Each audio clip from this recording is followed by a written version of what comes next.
Hi and welcome back to my channel. It is your girl Felicia here with another video. So I asked you guys on Instagram if you would like a book haul of Black authors for Black History Month. You guys say yes. So here we are. Let's get into this video.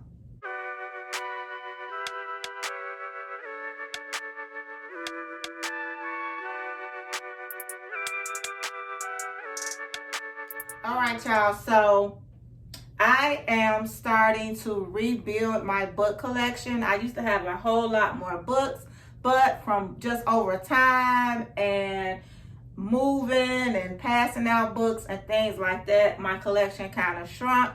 So I am building it back up slowly. I've also redeveloped my love for reading, which is why my book collection is developing. So first things first, in this haul, I want to talk about the classical, I like to call these the classic authors, and those are your Toni Morrisons, your Alice Walkers, your who else I got up here? Toni Morrison, Alice Walker, and James Baldwin. So those are like, and there's so many more, but those are the ones that I have. Toni Morrison is actually my favorite author. I absolutely love her. And one of the books that kind of sparked me to start reading again, or one of the books that I revisited, was The Bluest Eye. I highly recommend reading this book. It speaks to colorism. It speaks to family tragedy. It speaks to just so many things, colorism, family tragedy, insecurities, not understanding your worth and knowing your worth as a Black woman. I absolutely love this book and I highly recommend it. I also have her Song of Solomon and The Source of Self-Regard, which was her last piece of work. And this is a selection of essays, speeches, and meditations. I have not finished this book, and this is really not a book that you intend to like just go through page by page. The good thing about this book is that it does have a table of content, and so if there's something that you want to read, you can go to that and read that and then put it down, go pick it back up later. It's one of those books, and it's a great book that if you want to put on your coffee table, is great for that as well. Next, I want to talk about Alice Walker. She is the author of The Color Purple, the most notarized things that she's noted for. But this is By the Light of My Father's Smile. This book was actually given to me by my father, and I've had this book for over 10 years, if not longer. It's been longer than that. And I finally finished reading it last year. This is another great book. It speaks to, again, family trauma, forgiveness, love, passion, all of those things. She hits it in the head with this. The classical reads are not always your easiest reads, but they are good reads. So that is that. Next, I have James Baldwin, and this is The Fire Next Time. This is almost like a essay or a letter that he wrote to his nephew that was named after him, and he speaks to just his experiences growing up as a Black man in America, and also, religion. If you do not know, James Baldwin at one point was like a young preacher, like a kid preacher. So he speaks to, his experience with religion, sexuality, poverty, all those great things. It's another nice, good read to have. So now let's talk about historical books. So I love classics, I also love historical books. So I'm talking about your biographies, your autobiographies, and things like that. I have a couple of them, so bear with me. So first things first, I have the Madam C.J. Walker book. This book was written by her niece, Alila bundles. And I got this book because, like it said, it's got the Netflix on there. I got this because of the Netflix series Self-Made. That's what made me get this book. I have not read it yet. But it's one of those things that I just really wanted to have on my bookshelf. Sometimes I'll buy a book just to put it on my bookshelf. I haven't read it yet because I saw the series and I kind of think I know enough about Madam C.J. Walker, but I might come back and revisit this book if I don't have anything else to read.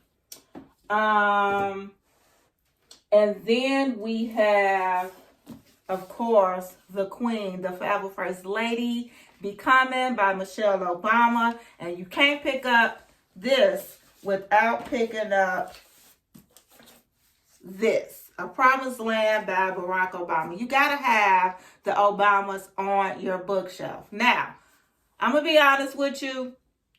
I did not finish this book, but I did read it all the way up until maybe Barack Obama was elected as president. I really enjoyed reading about her young life growing up on the south side of Chicago, which I did. I was able to identify with a lot of the areas that she grew up in because I grew up in those same areas. The elementary school that she went to, Bryn Mawr, I went to Bryn Mawr. I went there for 7th and 8th grade. So I knew the area, I knew everything, and it was really interesting for me to that. Once she starts talking about the election part, no, I'll take that back. Once they won the election, it kind of started to be a snooze again.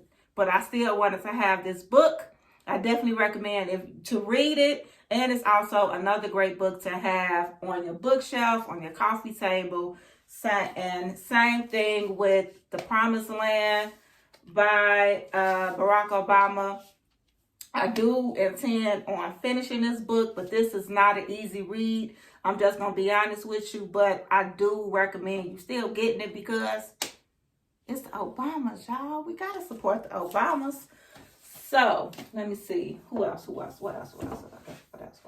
Oh, and last but certainly not least, when it comes to memoirs, autobiography, biographies, and stuff like that, I am currently reading this now. And you've probably seen me post this on my Instagram stories 101 times. It is Cicely Tyson's As I Am. Honey, when I tell y'all that Mama Tyson is spilling the tea, oh my word. Like when I get to reading this book, sometimes I cannot put it down. As you can see where my bookmark is, I am like almost halfway done with this book. Reading this book, I just told somebody, reading this book is like laying across your grandma or your favorite aunt's bed or just sitting with them and they just telling you stories from coming up and they, growing up and how their life was and their life experiences. When she says, as she is giving you it raw and uncut. And I am learning a lot. You have to remember, Cicely Tyson was 96 years old when she passed. Sis has lived. Okay? So that's a great read. I highly recommend that. Okay. Now, let's get into some more contemporary, more current reading. These are some new authors. Some of them they've probably been around for a while. So let's start with that. So I might as well just go with this since it's right here. The Vanishing Half by Brit, Bennet.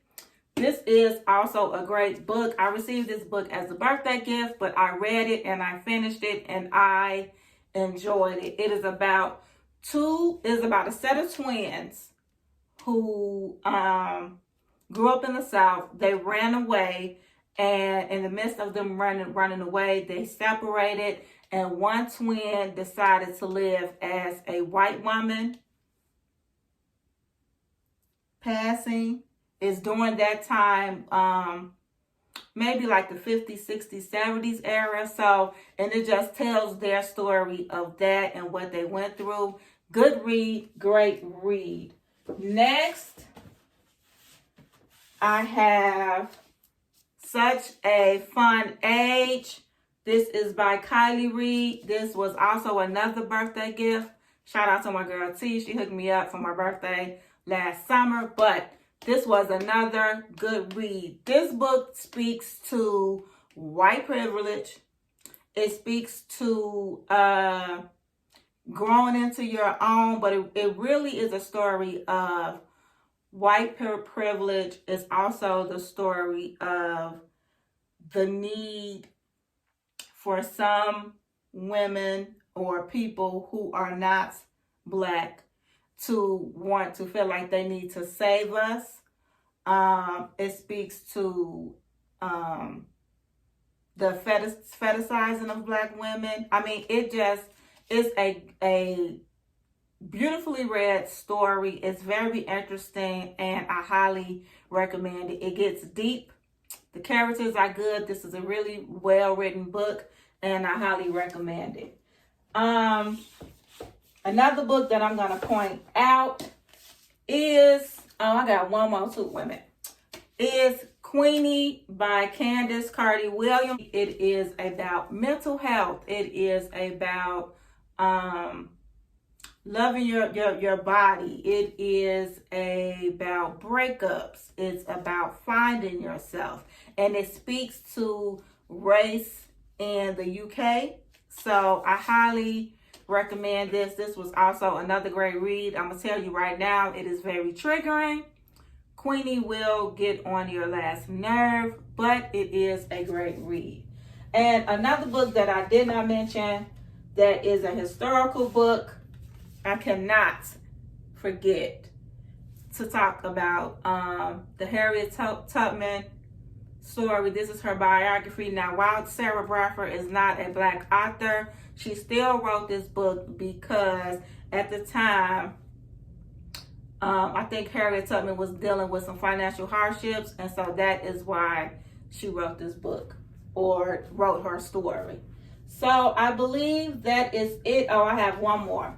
I'm telling y'all. Now, this one is not a Black author, but I still highly recommend this book. This is more of a self-help book, and it is The Four Agreements. It is by Miguel Ruiz. I believe that's how I'm saying it. But this is a great book about finding inner peace, wisdom, and things like that.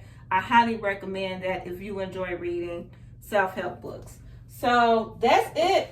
I have a lot of other books up here that some of these are old. Of course, I got some Sister Soldier and things like that. And I hope you guys enjoyed this video. If you did, go ahead, like and subscribe. Let me know what you're reading in the comment section. I will list these books in the description box, and I'll see you on my next video. Bye.